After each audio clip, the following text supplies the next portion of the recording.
as a revolutionary Marxist yourself, or socialist, as you like to say it, one question that people ask all the time is, if Balarabe Musa did not make it more than Kaduna governor, or Gani Fawemi did not make it as president, how is it that you people think you can? And we are going to reserve that to you to speak to here today. Because just as we are sitting in front of you, millions of Nigerians are watching you across the world. They are watching us. And we want to hear from you.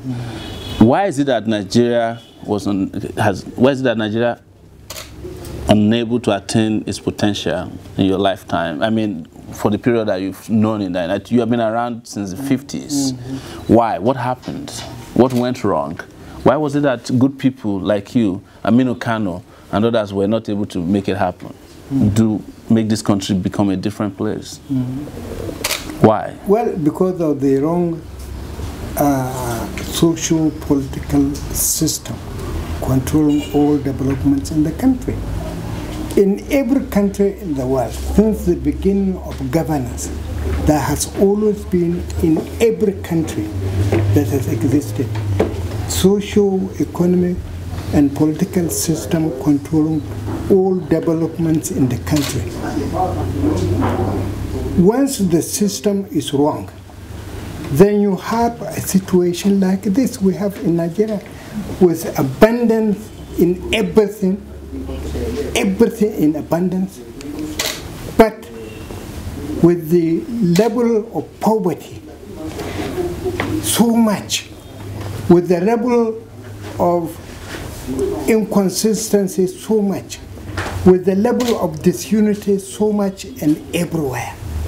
As long as you have the wrong type of social, political, and economic system controlling all developments in the country, you will have the situation we have in Nigeria.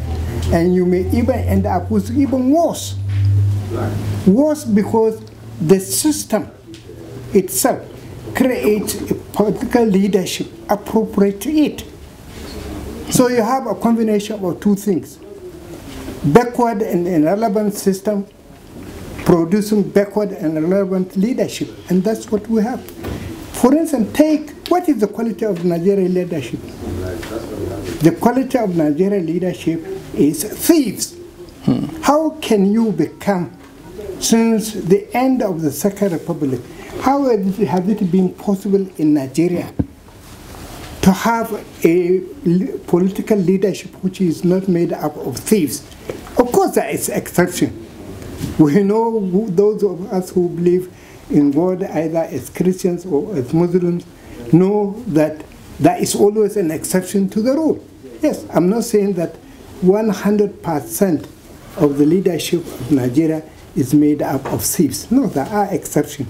For instance, there may be up to, I doubt it is up to, but there may be up to 1% who are clean people.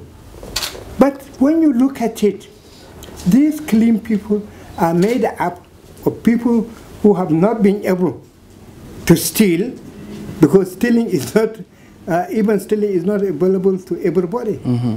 They are not thieves because they have not been able to steal. Or they are not thieves because somehow they constitute that exception. That's all. But these people who have no access to stealing and who are not thieves by nature do not constitute more than 1% of the Nigerian population. The 99% are made up of thieves, and the fact is clear. You don't have to go somewhere. As long as you are sufficiently aware, you will see it. For example, how can you win and become the president of Nigeria on the basis of the Nigerian laws and the Nigerian culture? How can you be president of Nigeria without being a thief first?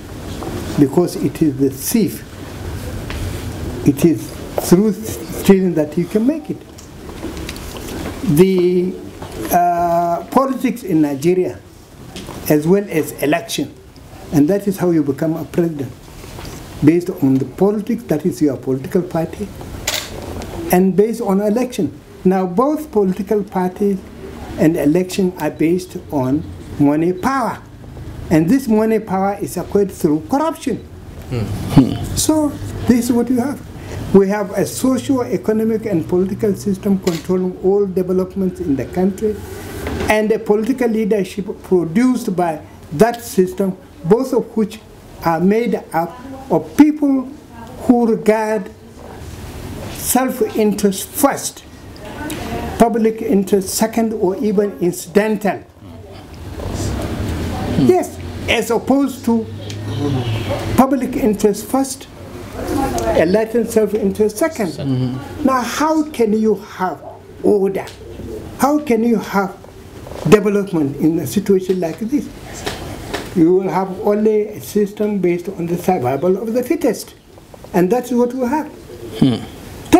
I gave you the example of the president. Nobody can be a president of Nigeria unless he is a thief or supported by thieves.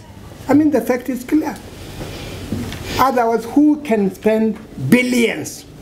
And you know, the reasonable estimate of the cost of campaigning for presidency in Nigeria is billions. Yes. Who can acquire these billions? Without, now, if you don't have, well, we hope later you will have people with their free money, earned money, who can contest the presidency and get it. Before the Second Republic, it was possible. Yes, Shagari became the president of Nigeria without having been a thief. But it has been no longer possible after the Second Republic, because money power plays a leading role in politics and election. I gave you the example of when you were, before you can become the president of Nigeria. The most disappointing thing about the standard of Nigeria, standard of public interest in Nigeria, public conduct in Nigeria is so low that this is expected from the downtrodden. And we want to build the democracy on the basis of how is it possible? That is not possible. And we are talking about local government council alone. We are not going to the other election. And the ridiculous thing is, for national election, even for the president, you don't have to pay anything to the electoral body. You can pay anything to your party, but nothing to the electoral body. Now, how can you have a situation like this? We now have 68 political parties and not one. Of course, you may say 68 is too much. It may be. But people now have the right to decide the fate of a political party and the fate of an election candidate. Of course, to what effect is another matter. But that is what we have in on ground. But the political parties now, unlike in 2002, are so irrelevant that the whole thing is being abused. There is liberal form of formation and registration of political parties, but nothing. Quantity without quality. Exactly. Okay. Whenever a political party cannot change Nigeria alone, we advise the political party to form coalition of relevant political parties on the basis of a minimum program for Nigeria, covering national unity, democracy, and social development. Everybody we learnt about in our history book in primary school and secondary school, we had to fight them in the university, except you. We had to protest against them every day, except yourself, and we are glad that you are a shining example. This is it, people. This is knowledge from somebody who has got wisdom. And we hope you will continue to speak truth to power, and you will be preserved for us. Next year, I would like to invite you to my inauguration as #1 person to May 29, 2009. And we are going to take your offer. Have you made a decision not to contest on the platform of the PRP? No, I have not. That's what I'm saying. Then how do you talk of me, you inviting me? Whether I join, you have invited me to PRP, so already I'm a honorary member of PRP until I sign the form. Yeah. I've always been with you in PRP. When you are declaring, I will lead the declaration. Fantastic. So, we have taken up your offer, and we will be back with our team that have conversations around, and seriously, political coalitions. Yeah.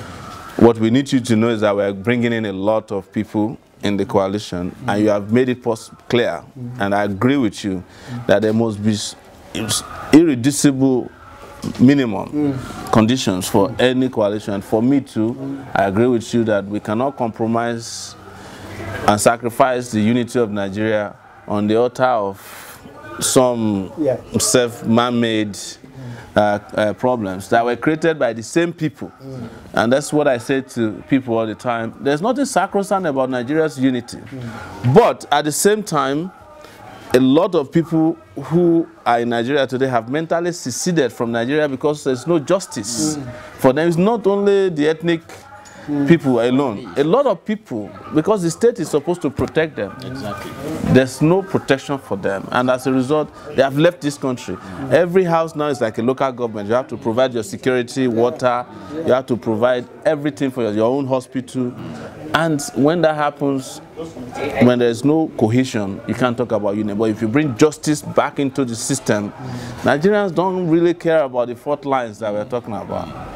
So please, I want to just offer you our paraphernalia for our party, and we hope that you will be at our declaration. We will make sure. Yes. Okay. Yes.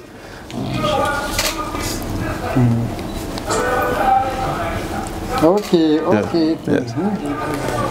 And these are the posters for this one can be unfolded. Yes. Okay. Yes. That's it. Yeah. Yes. And there's a bag. Yes.